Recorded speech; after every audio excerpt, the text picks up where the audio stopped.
নমস্কার। আজকের ফেসবুক লাইভে আপনাদের সকলকে স্বাগত জানাচ্ছি।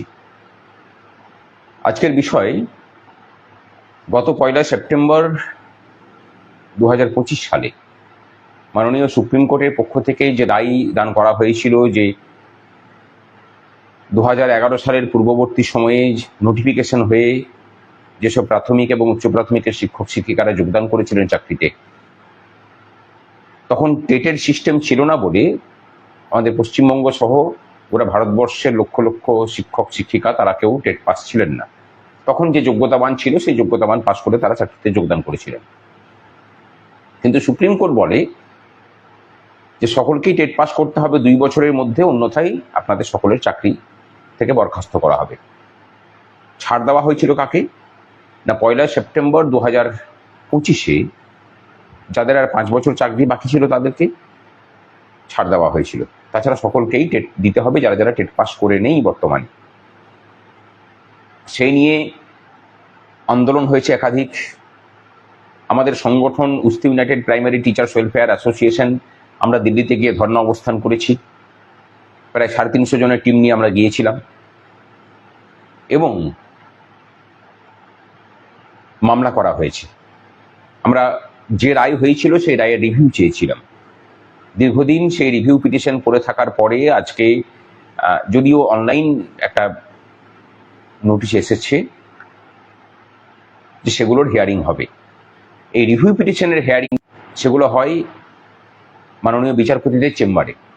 যতগুলো রিভিউ পিটিশন আছে তার সামারাইজ করা হবে এবং সেই সামারাইজ করে জাজেদের যারা থাকেন সাহায্যকারী তারা সমস্ত কেসগুলোকে ধরে ধরে তার পয়েন্টগুলোকে বুঝিয়ে দেন। এরপরে মাননীয় বিচারপতিরা ঠিক করেন যে সেই কেসগুলোকে ওপেন কোর্টে নিয়ে আসা হবে কিনা।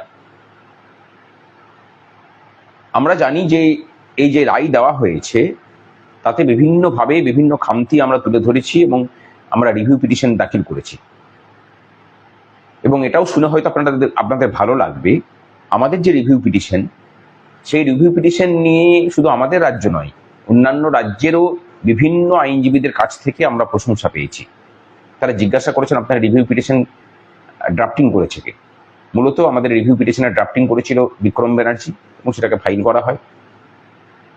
আমরা অলরেডি সেটাকে ঠিক করে নিয়েছি যে এই মামলাতেও উস্তি ইউনাইটেড প্রাইমারি টিচার্স ওয়েলফেয়ার অ্যাসোসিয়েশনের পক্ষ থেকে আমরা শুধুমাত্র প্রাথমিক শিক্ষক নয়, কিন্তু আপার প্রাইমারি শিক্ষক শিক্ষিকাদের স্বার্থ রক্ষা করার জন্য প্রখ্যাত আইনজীবী গোপাল সুব্রমণিয়ামজিকে আমরা সুপ্রিম কোর্টে দাঁড় করাবো।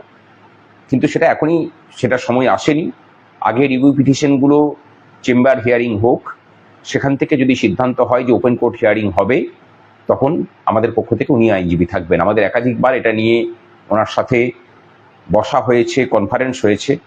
উনিও বলেছেন যে এই ভুল সংশোধিত হওয়া উচিত।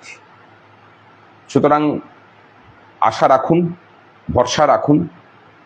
আশা করি আইনের পথ ধরেই, যে আইনের পথ আমাদেরকে অন্ধকারের মধ্যে ঠেলে দিয়েছিল সেই আইনের পথ ধরেই আপনাদেরকে আবার আলোর জায়গাতে নিয়ে এসে আপনাদের পেশাগত স্বার্থকে সুরক্ষিত করতে পারব।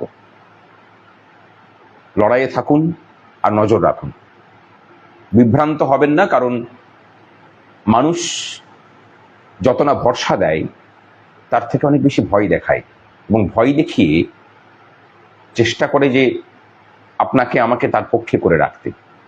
আমরা একটু উল্টো পথে হাঁটি। আমরা বরং প্রত্যেকটা ক্ষেত্রে সাহস দিয়ে যাই এবং বলি যে আপনারা নির্ভয়ে থাকুন, সংগঠিত থাকুন, বাকিটা আমরা বুঝে নেব। এবং এক্ষেত্রেও আমরা অন্যথা বলছি না। ভরসা রাখুন, সাথে থাকুন, আর আপনার দুশ্চিন্তার ভার আমাদের উপরে দিন। আশা করি হাতে হাত ধরে লড়াই করে এই বিপদের নদী আমরা হাসতে হাসতে জয় করব। ততক্ষণ পর্যন্ত শুভরাত্রি।